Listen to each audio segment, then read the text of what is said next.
Muy buenas, ¿cómo estáis? Bienvenidos aquí a Misterios al Descubierto. Como les prometí en el directo anterior, en el último directo, dije que iba a hacer una sección nueva en el canal que era responder a preguntas que me hacéis en los comentarios. He elegido unas cuantas para este primer vídeo del último directo, en la que me dejáis siempre preguntas. Así que voy a responder algunas que me han parecido, pues curiosas, y a ver si puedo responder a esa persona que me hace la pregunta, o también puedo responder esa curiosidad que quizás no pensabas preguntarme eso, pero bueno. Así que vamos con la primera pregunta, que yo creo que es interesante. Carolina de León me escribe y me dice: mi pregunta es, ¿qué opinas del Dios del Antiguo Testamento? Y luego me dice: ¿y lo amas o crees en él?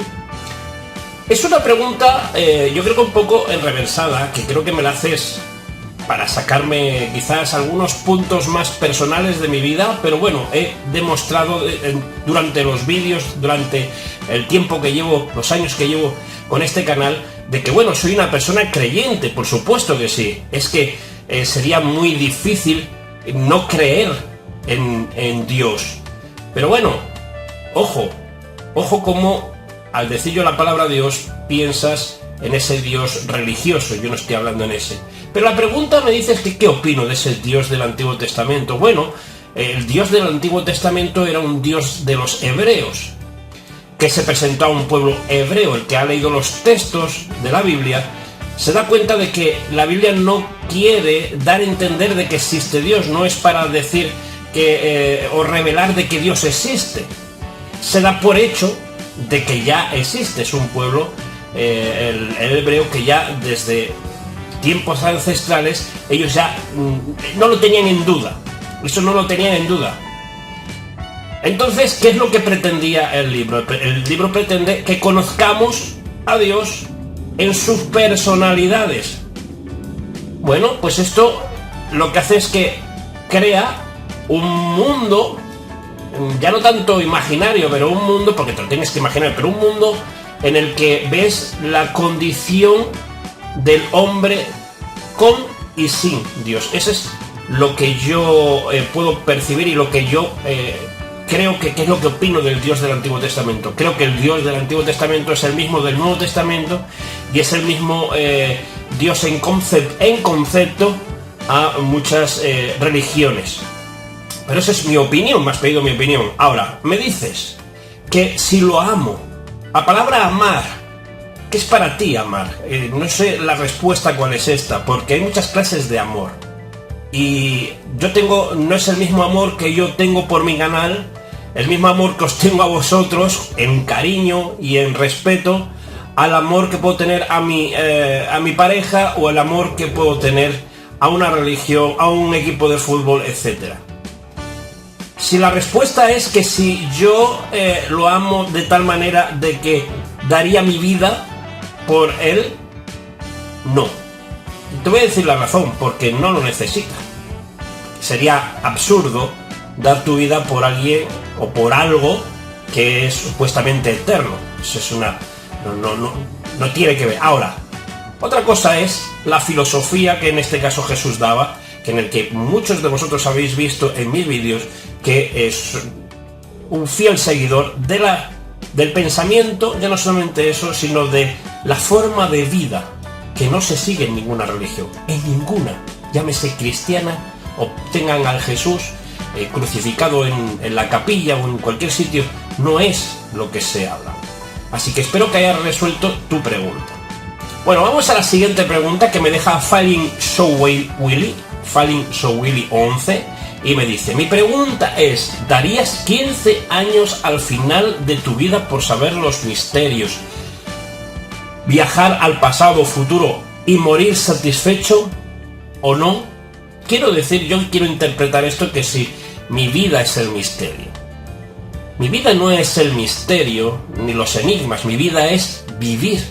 Mi vida, como la tuya, es vivir, sobrevivir a este mundo de caos y amar a la gente que tienes a tu alrededor, odiar a aquellos digo odiar porque es parte del amor. No puede haber amor si no hay no puede haber odio si no hay amor, y no puede haber amor si no hay odio, porque si no, no se podría demostrar.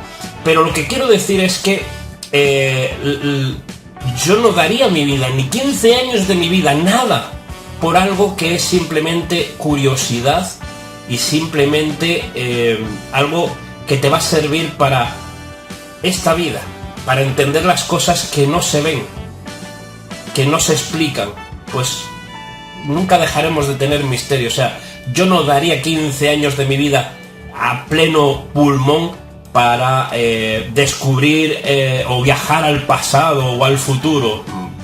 No tiene sentido. Para mí ahora mismo no tiene sentido. Bueno, vamos a la tercera pregunta que me deja ver Ortega y me dice: ¿qué tal, Cristóbal? Oye, más que lee, dice: oye, ¿qué opinas del Evangelio de Judas? ¿Existe?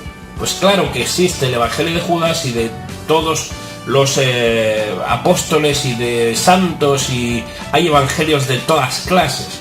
Ahora, ¿qué significa lo que me quieres preguntar con esto? Que no sé realmente qué me quieres decir con esto, pero intento interpretarlo. Es que si le doy validez canonical o si le doy validez espiritual. Bueno, decirte que el Evangelio de Judas es parte de una literatura tardía.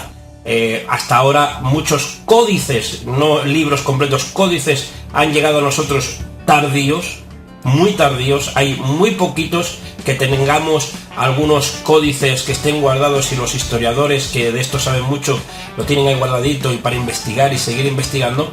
Entonces es la copia de la copia de la copia de otra copia y de otra copia, y ha quedado algo que es lo más antiguo y lo tenemos. ¿Qué significa que le llamemos Evangelio de Judas? Quizás no lo escribió Judas.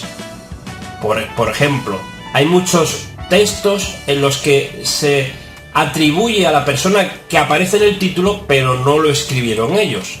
Lo escribieron otros, pues porque, por ejemplo, decidieron relatar una historia que se hablaba y se pasaba de boca en boca, la quisieron plasmar pues en un texto.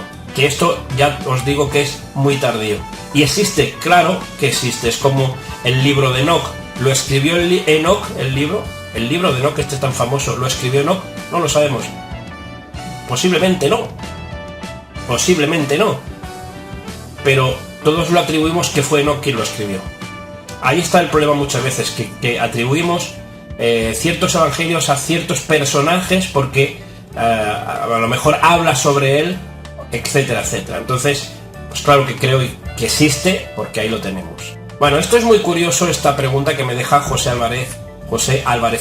Me dice: ¿quién es el innombrable? Esto es muy sencillo.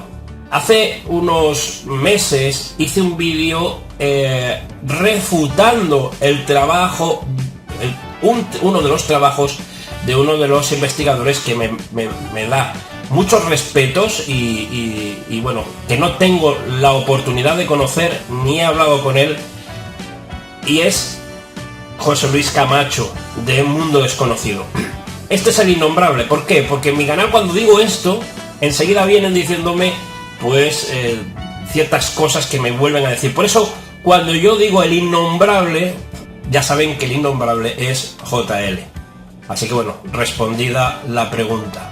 Bueno, tenemos también a Joaquín Carrasco, que me pregunta: hola Cristóbal, ¿qué opinas de que Jesús era vegetariano y que en los apócrifos se dice que existe la reencarnación? Gracias, tío, se te ve más delgado, un saludo. Bueno, gracias por lo que se me ve más delgado, debe ser la cámara. Pero bueno, contestarte rápido con otra pregunta. Punto número 1. ¿Quién, en dónde dice que Jesús era vegetariano? ¿En dónde? ¿En qué apócrifo? Y si es un apócrifo que no está reconocido y ha habido alguien que ha dicho esto es cuento, literatura, esto no puede ser historia, porque si le damos validez a eso, tendríamos que darle validez a muchas más cosas. ¿Quién dice que Jesús era vegetariano? Para empezar, era contrario a su religión. Jesús era judío. Jesús era rabí. Jesús estaba bajo la ley judía.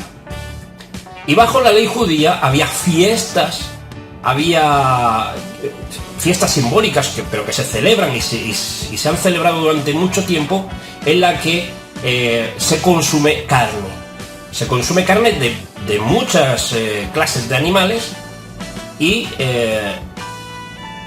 yo lo que digo es, un judío ser vegetariano, de la religión judía ser vegetariano no cuadra, no encaja.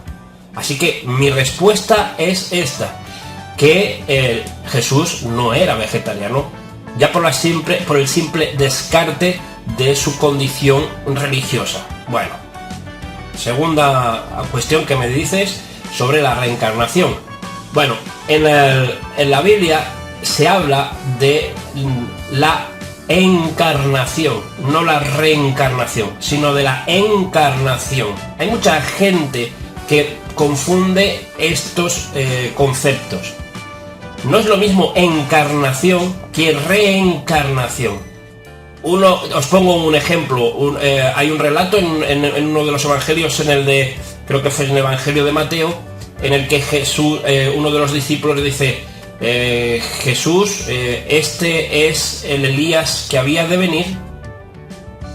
El Elías que había de venir. Elías fue un profeta y había unas profecías de que decía de que el espíritu de Elías volvería. Esto suena a reencarnación, pero no, habla de encarnación. Todas las capacidades, tanto psíquicas, capacidades espirituales, se volcaban en otra persona. Por eso a Jesús de Nazaret, el apóstol Pablo le dice que es el Dios encarnado, que en él habita toda la plenitud de la deidad. En él habita la plenitud de la deidad. Bueno, esto hay que saber entenderlo, por eso habla de la encarnación y no de la reencarnación. Bueno, que hable de la reencarnación, bueno, pues yo no sé en qué apócrifo habla de la reencarnación, pero sí que sé que se confunde mucho el concepto de encarnación con el de reencarnación. Encarnación sí que es un concepto muy habitual en los textos sagrados, sobre todo en la Biblia. Bueno, vamos a otra pregunta que me deja aquí Mr. Gracia sin gracia garantizada. Dice: ¿qué fue lo que hizo que crearas una cuenta de YouTube? Y me hace otra pregunta, dice: ¿eres feliz hoy en día? Que es una pregunta muy personal.